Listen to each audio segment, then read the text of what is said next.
Oui, bonjour tout le monde, j'espère que ça va toujours bien. Voici la suite de Jésus, le Fils de Dieu. Euh, la première vidéo, c'était est-ce que Jésus y avait été annoncé dans l'Ancien Testament comme le Fils de Dieu. Puis cette vidéo, c'est pour présenter plus dans le Nouveau Testament, voir qui ont été ceux qui ont été témoins de Jésus comme le Fils de Dieu. Donc, on va faire le tour de plusieurs témoins. Euh, Dans le fond, les chrétiens, quand ils disent que Jésus c'est le Fils de Dieu, la raison c'est très simple, c'est que ils n'ont pas le choix. Il y a une multitude de personnes dans la Bible qui effectivement ont reconnu Jésus comme le Fils de Dieu. Donc, on va commencer avec le premier passage biblique. C'est dans Matthieu 3,16. Jésus y était baptisé par Jean le Baptiste. Puis voyons qu'est-ce qui est arrivé après, dans le fond.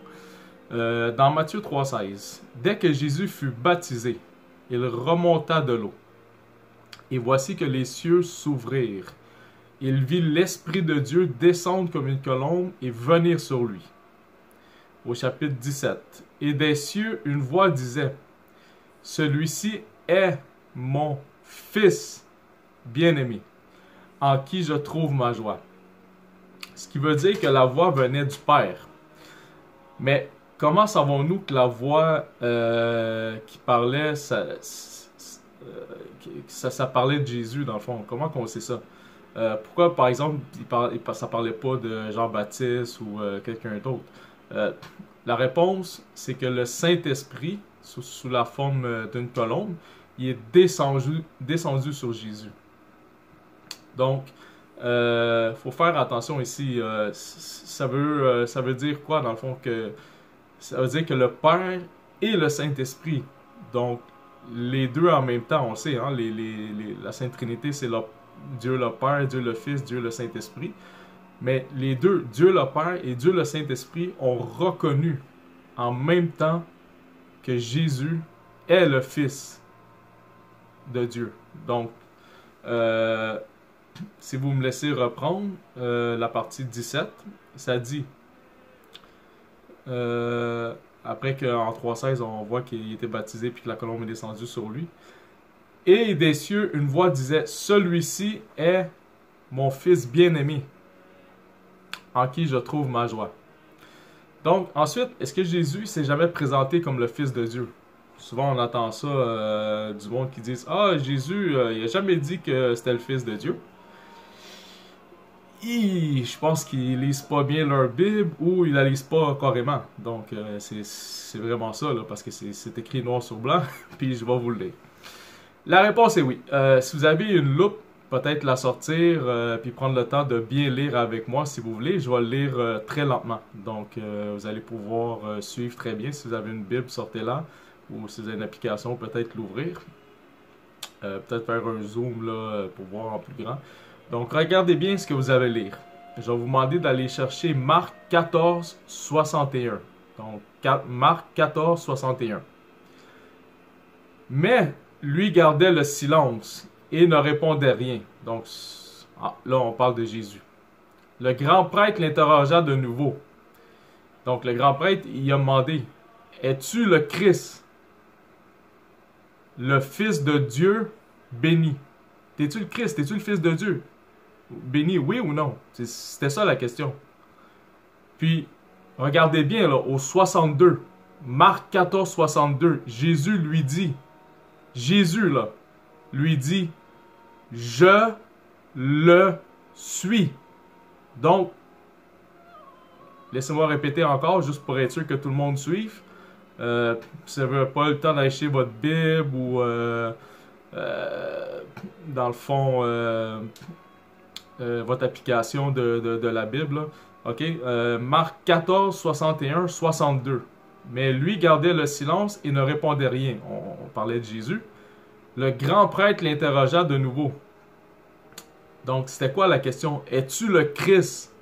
C'est quoi le Christ? C'est le Fils du Dieu béni. T'es-tu le Fils de Dieu béni? T'es-tu le Christ? Oui ou non? Et en 62, Marc 14, 62, retenez bien ça, Marc 14, 62, Jésus lui dit, je le suis. Et vous verrez le Fils de l'homme siéger à la droite du Tout-Puissant et venir parmi les nuées du ciel. Et pour le terme Fils de l'homme, c'est une traduction en fait de l'hébreu pour dire le Messie. Le Messie, c'est l'équivalent du Christ, si vous voulez, en grec. Puis ça le dit vraiment ici, là. Es-tu le Christ, le Fils de Dieu béni? Jésus lui dit, je le suis. Et voilà. Donc, Jésus l'a dit. Par la suite, mais alors, qu'est-ce qu'on apprend en Matthieu 3, 16, 17 et Marc 14, 61, 62? Si on fait le portrait global, disons, là, c'est qu'on voit que la Sainte Trinité, donc autant Dieu le Père, Dieu le Fils, mais aussi Dieu l'Esprit Saint. Donc, quand on fait le signe de la croix au nom du Père et du Fils et du Saint-Esprit, c'est vraiment ça, la Sainte Trinité. Dans un commun accord, ils reconnaissent Jésus comme le Fils de Dieu. Donc, c'est très important, là. Donc, là, par contre, c'est sûr, on est allé les trois plus en haut, là, dans le fond, si vous voulez, de l'échelle. Mais si vous voulez, est-ce qu'il y a eu d'autres témoins, là? Y a-t-il eu d'autres témoins? Donc, la divinité du Fils. Ben, on peut regarder, si vous voulez bien, ce que disent les anges. Dans l'évangile de Saint-Luc, on lit quoi? L'ange lui dit alors, sois sans crainte, Marie, car tu as trouvé grâce auprès de Dieu. Voici que tu vas concevoir et enfanter un fils. Tu lui donneras le nom de Jésus. Il sera grand, il sera appelé Fils du Très-Haut. Fils du Très-Haut, c'est qui vous pensez le Très-Haut? C'est le Fils de Dieu. Le Seigneur Dieu lui donnera le trône de David, son père. Alors, on peut voir ici par l'entremise, dans le sens, qu'est-ce que ça veut dire?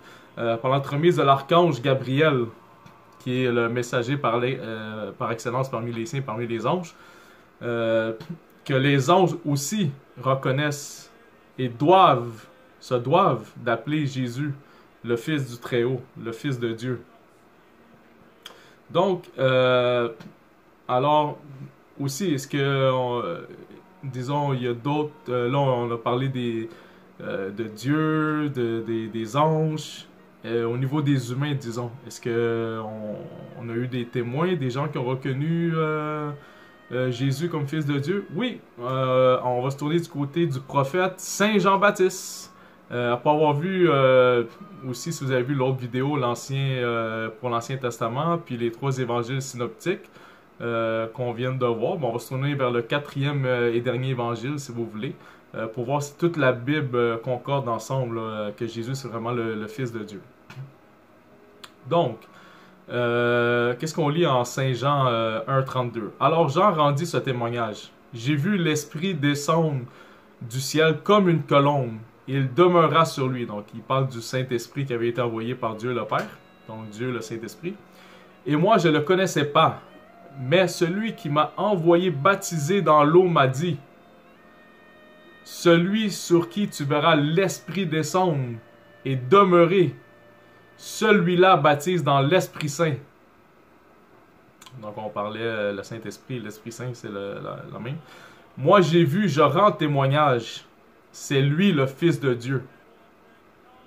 Donc, ça c'était au verset Jean 1, 34. Laissez-moi répéter. Donc, moi j'ai vu, c'est Jean-Baptiste qui parle. Et je rends témoignage. Il rend témoignage de quoi? C'est lui, en parlant de qui? De Jésus, le Fils de Dieu. Donc, on voit ici le prophète de Dieu, Saint Jean-Baptiste, ainsi que toute la Bible, là, que ce soit l'Ancien Testament ou le Nouveau Testament par ces 4 évangiles, puis qui déclarent tout dans un commun accord que Jésus, c'est le Fils de Dieu. Puis alors, est-ce qu'il y a d'autres personnes dans la Bible, disons, ceux qui étaient proches de Jésus, ses apôtres, ses disciples, est-ce qu'eux ont reconnu Jésus comme le Fils de Dieu? Qu'est-ce qu'on peut lire, disons, dans Jean 1, 48? Nathanaël lui demande, « D'où me connais-tu? » Jésus lui répond, avant que Philippe t'appelle, quand tu étais sous le figuier, je t'ai vu. Nathanaël lui dit, Rabbi, c'est toi le Fils de Dieu. C'est toi le roi d'Israël. Wow. Donc ça, c'est des gens qui sont très très proches de Jésus. C'est ses disciples, ses apôtres. C'est ça que c'est lui, Jésus, qui les a choisis.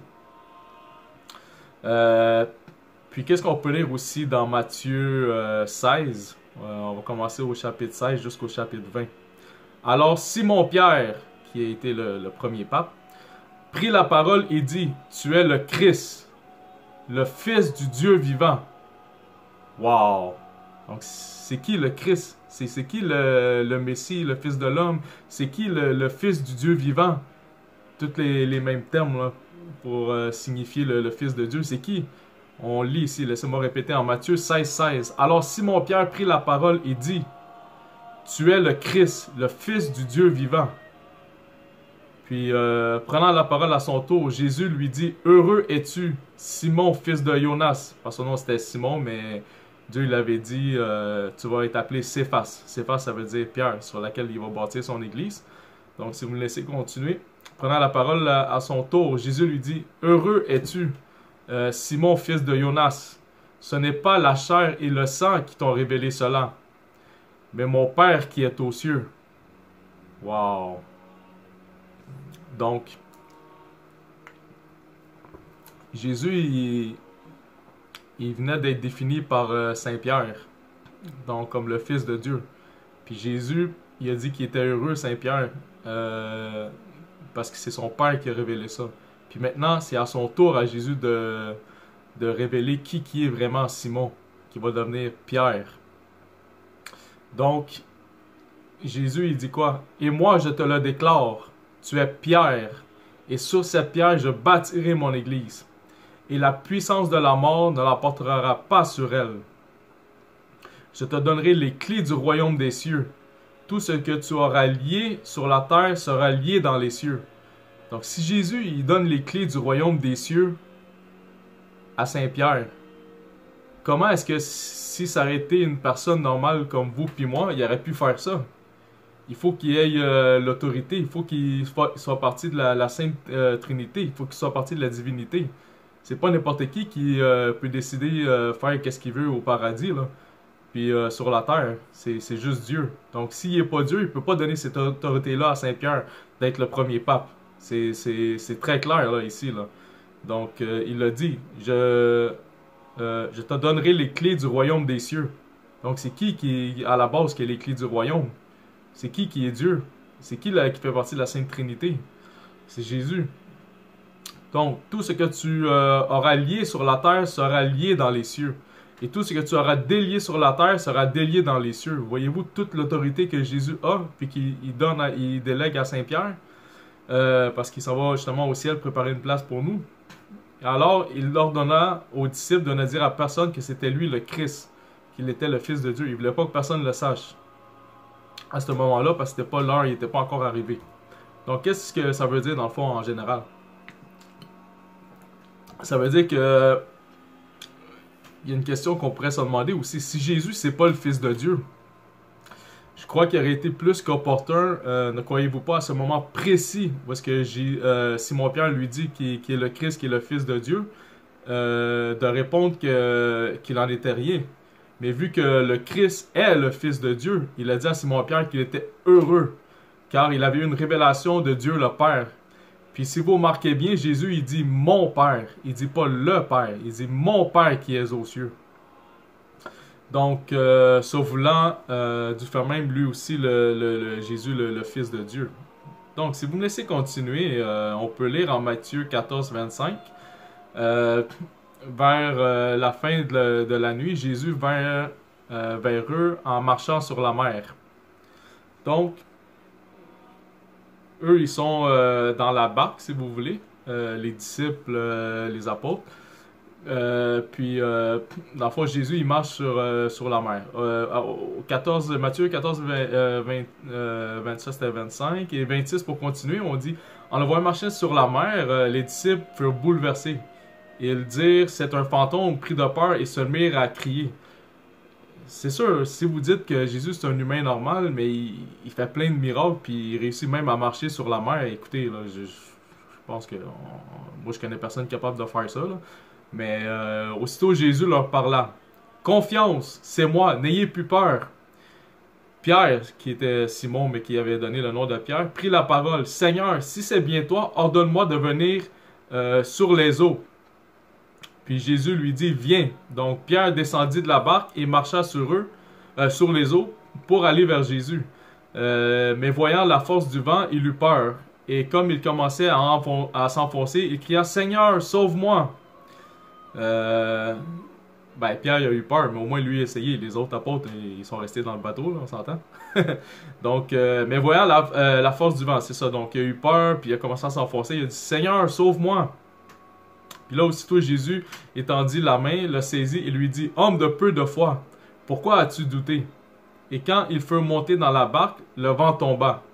Alors ceux qui étaient dans la barque se prosternèrent devant lui. Devant qui? Devant Jésus, on s'entend, pas devant Saint-Pierre. Et lui dirent, vraiment, tu es le Fils de Dieu. Donc, ça c'était Matthieu 14, 33, si jamais vous voulez aller voir. Puis, en Jean 14, 11, ça c'est la résurrection de Lazare. Encore une fois, si Jésus c'est quelqu'un comme les autres, mais il peut ressusciter quelqu'un des morts. Quelqu'un qui est mort depuis 4 jours, là, montrez-moi ça, parce que j'ai jamais vu ça, là. Sérieusement, là, c'est jamais. Donc on va le lire en Jean 11, 4. En appelant cela, Jésus dit, cette maladie ne conduit pas à la mort. Elle est pour la gloire de Dieu, afin que par elle, écoutez bien ça, le Fils de Dieu soit glorifié. De qui il parle? C'est qui le Fils de Dieu? Il y a un Fils de Dieu qui doit être glorifié, puis si c'est pas lui, c'est qui? Tu sais, on va y aller avec la logique un peu quand même des fois, là. Des fois, ça fait aucun sens, là. De qui est en train de parler? C'est qui le Fils de Dieu? Ok, laissez-moi répéter. On parle de Jean 11, 4. En apprenant cela, Jésus dit, cette maladie ne conduit pas à la mort. Elle est pour la gloire de Dieu, afin que par elle, le Fils de Dieu soit glorifié. Jésus s'appelle lui-même le Fils de Dieu. C'est très clair ici, là. On s'entend, il ne parle pas de personne d'autre. Parce que s'il ne parle pas de lui, dites-moi de qui il parle. OK? Donc, en Jean 11, 13, qu'est-ce qu'on lit aussi? Jésus avait parlé de la mort. Eux pensaient qu'il parlait du repos du sommeil. Puis en 14, alors il leur dit ouvertement, Lazare est mort. Donc, il a dit, là, Lazare, il est mort. Marthe dit à Jésus, Seigneur, si tu avais été ici, mon frère ne serait pas mort. Donc, Marthe, c'était la sœur de Lazare. Mais maintenant, au 22, on lit quoi? Mais maintenant encore, je le sais, tout ce que tu demanderas à Dieu, Dieu te l'accordera. Là, on parle de Marthe qui dit que Jésus, s'il demande de quoi, ça va lui être accordé. Si on parle d'un homme comme les autres, je m'en fous qui vous pensez que vous êtes, mais vous ne pourrez pas avoir tout ce que vous voulez, là. On s'entend? Donc, mais Jésus, oui, parce que c'était le Fils de Dieu. Donc, au 23, Jésus lui dit, ton frère ressuscitera. Marthe reprit, je sais qu'il ressuscitera à la résurrection au dernier jour. Jésus lui dit, moi, je suis la résurrection et la vie. Celui qui croit en moi, même s'il meurt, vivra. Et au 26, quiconque vit et croit en moi ne mourra jamais. Crois-tu cela? Et elle répondit, ça c'est Marthe. Oui Seigneur, je le crois. Tu es le Christ, le Fils de Dieu. Tu es celui qui vient dans le monde. Donc c'est qui le Christ? C'est qui le Fils de Dieu? C'est Jésus. Marthe le reconnaît ici encore une fois, hein, donc un autre témoin. Jésus dit, enlevez la pierre. Marthe, la sœur du défunt, lui dit, Seigneur, il sent déjà. C'est le 4e jour qu'il est là. On va en dire, tu sais, ça fait 4 jours qu'il est là, ça sent pas bon, il est en décomposition, tu sais. Alors, Jésus dit à Marthe, ne te l'ai-je pas dit? Si tu crois, tu verras la gloire de Dieu. On enleva donc la pierre. Alors Jésus leva les yeux au ciel et dit, Père, je te rends grâce parce que tu m'as exaucé. je le savais bien, moi, que tu m'exauces toujours.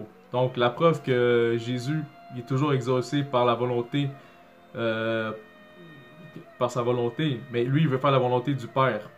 Mais je le dis à cause de la foule qui m'entoure, afin qu'il croie que c'est toi qui m'as envoyé. Après cela, il cria d'une voix forte, Lazare, viens dehors. Et le mort sortit, les pieds et les mains liés par des bandelettes, le visage enveloppé d'un suaire. Donc, comme on l'a trouvé aussi le suaire de Jésus, c'était l'habitude, il faisait ça dans le fond les Juifs. Jésus leur dit, déliez-le et laissez-le aller. Beaucoup de Juifs qui étaient venus auprès de Marie et avaient donc vu ce que Jésus avait fait crurent en lui. Ramener quelqu'un à la vie, ça fait 4 jours qu'il est mort. J'espère que tu vas le croire. Et autrement, je sais pas quelle preuve vous voulez autre que ça. Là. Donc, l'autre question, c'est est-ce qu'il y avait juste des Juifs qui reconnurent Jésus comme le Fils de Dieu? Non, il y a même les Romains. On peut lire en Marc 15-38. Le voile du temple se déchira en deux, depuis le haut jusqu'en bas. Donc ça, c'était durant la crucifixion de Jésus, quand il est mort. Quand l'officier romain qui se tenait en face de Jésus entendit son cri et le vit expirer de cette manière, il dit, cet homme était vraiment le Fils de Dieu. Donc ça, c'était en Marc 15-39, Fils de Dieu. Puis tantôt, on parlait de Dieu, des anges, des archanges. Est-ce qu'il y a juste Dieu le Père, Dieu le Fils, Dieu le Saint-Esprit, ainsi que les anges par l'archange Gabriel, qui reconnaissent Jésus comme le Fils de Dieu? Ou il y a d'autres forces aussi qui l'ont reconnu? Oui, il y a les démons, puis Satan lui-même. On peut lire en Saint Luc 4-9. Puis le diable le conduisit à Jérusalem. Il le plaça au sommet du temple. Il lui dit, si tu es Fils de Dieu, d'ici jette-toi en bas. Car il est écrit, il donnera pour toi à ses anges l'ordre de te garder. Et encore, ils te porteront sur leurs mains de peur que ton pied ne heurte une pierre. Jésus lui fit cette réponse. Il est dit, tu ne mettras pas à l'épreuve le Seigneur ton Dieu. Ayant ainsi épuisé toute forme de tentation, le diable s'éloigna de Jésus jusqu'au moment fixé. Encore une fois, comme quand Pierre il l'a reconnu comme fils de Dieu. Il aurait pu dire, non, tu te trompes, Pierre, je ne suis pas le fils de Dieu. Mais il a dit, tu es heureux, parce que c'était une révélation du bon Dieu. Ici, le diable, en Saint Luc 4-9, l'appelle le fils de Dieu. Et Jésus, est-ce qu'il le nie? Aucunement. Puis, est-ce qu'il y a juste Satan ou il y a d'autres démons? Et lorsque Jésus chassa les démons, on peut lire en Saint Luc 4-40. Au coucher du soleil, tous ceux qui étaient malades, atteints de diverses infirmités, les lui amenèrent. Et Jésus, imposant les mains à chacun d'eux, les guérissait. Donc, Jésus, il a guéri des malades, mais il a chassé aussi les démons. Donc, il a fait des exorcismes. Et même des démons sortaient de beaucoup d'entre eux. Ça, c'est ce qu'on lit en Saint Luc 4-41. Et même des démons sortaient de beaucoup d'entre eux en criant « C'est toi, le Fils de Dieu ». Mais Jésus les menaçait et leur interdisait de parler parce qu'ils savaient, eux, que le Christ, c'était lui. C'était qui le Christ? C'était qui le Fils de Dieu? C'était Dieu. Les démons le savaient. Mais c'était pas encore l'heure. Donc Jésus, il voulait pas qu'ils parlent pour l'instant. Puis, on peut se dire aussi, ceux qui ont voulu le faire tuer, ils l'ont condamné. Pourquoi? Pourquoi les grands prêtres, les Juifs, ils ont voulu le faire tuer? Les grands prêtres, ils ont voulu le faire tuer, ils ont utilisé le même terme, Fils de Dieu, pour le faire condamner à mort. On peut lire ça, c'est en Saint Jean 19-6. Quand ils le virent, les grands prêtres et les gardes se mirent à crier, « Crucifie-le! Crucifie-le! » Pilate leur dit, Pilate c'était le gouverneur romain, « Prenez-le vous-même et crucifiez-le. Moi, je ne trouve en lui aucun motif de condamnation. » Mais qu'est-ce que les Juifs lui ont répondu? Ils lui répondirent, « Nous avons une loi. Et suivant la loi, il doit mourir. » Puis la raison, c'est quoi? Parce qu'il s'est fait fils de Dieu. Donc, même ceux qui voulaient sa mort, ils ont dit Fils de Dieu.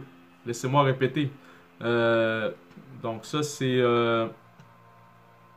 on a dit Saint Jean 19, 7. Ils lui répondirent, ça c'est les grands prêtres juifs du temps. Nous avons une loi. Et suivant la loi, il doit mourir parce qu'il s'est fait fils de Dieu. Donc, si vous voulez bien, on va résumer. Là, on pense à toute la diversité de témoins. Tu sais, pour être honnête, là, comment un chrétien ne pourrait pas appeler Jésus le Fils de Dieu avec tous les témoins qu'on vient de citer? Je vais... puis là, c'est une partie là, de la Bible, là, mais il y a beaucoup plus encore. Mais là, je vous ai fait un résumé là, de quelques-uns. Donc, je vais peut-être faire une autre vidéo là-dessus, mais pour aller plus en profondeur, mais quand même, là. Donc, premièrement, on a qui? On a le Dieu le Père qui atteste que Jésus est le Fils de Dieu. On a Jésus qui s'identifie lui-même comme le Fils de Dieu. On a le Saint-Esprit qui reconnaît Jésus comme le Fils de Dieu. On a l'archange Gabriel qui reconnaît Jésus comme le Fils de Dieu. On a le prophète Saint Jean-Baptiste qui reconnaît Jésus comme le Fils de Dieu. On a les apôtres et les disciples de Jésus qui le reconnaissent comme le Fils de Dieu. On a Martha qui reconnaît Jésus comme le Fils de Dieu. On a les Romains qui reconnaissent Jésus comme le Fils de Dieu. On a même le diable en personne et ses démons qui reconnaissent Jésus comme le Fils de Dieu. Donc, comme je vous dis, je vais peut-être faire une autre vidéo là-dessus plus en profondeur, mais je voulais au moins élaborer le sujet avec vous. C'est un sujet qui me porte vraiment à cœur et que pour tous les chrétiens, je crois aussi. Donc, je vais vous demander de faire des recherches et investiguer le plus possible, vraiment bien lire la Bible, puis aller chercher le plus d'informations que vous pouvez. Donc, au nom du Père et du Fils et du Saint-Esprit, que Dieu nous bénisse tous. Amen.